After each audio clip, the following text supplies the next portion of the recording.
Seni gezen bu gözlerim hasretinden kan yaş döker. Eğer işitse sözlerim ah çeker, dağlar diz çöker. Seni gezen bu gözlerim hasretinden kan yaş döker. Eğer işitse sözlerim ah çeker, dağlar diz çöker. Kumar gözlüm, şirin sözlüm, aklım başımdan almışsa sensiz perişandır gönlüm. Sevgilim harda kalmışsa sensiz nece güler yarım, hasretten üzüler yarım.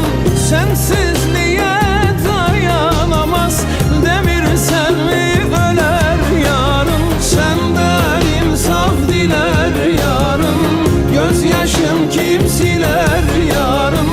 Hiç olmazsa kenardan bak, gör bir neler çeker yarım.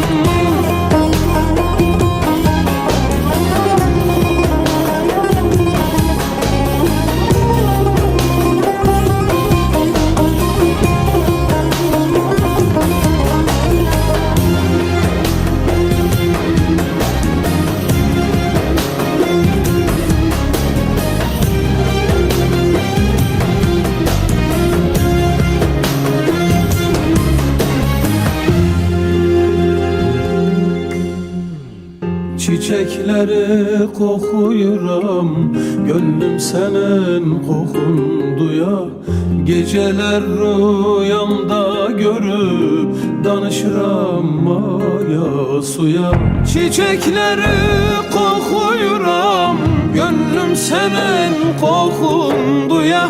Geceler rüyamda görüp danışıram maya suya. Kumar gözlüm, şirin sözlüm, aklım başımdan almışsa sensiz perişandır gönlüm. Sevgilim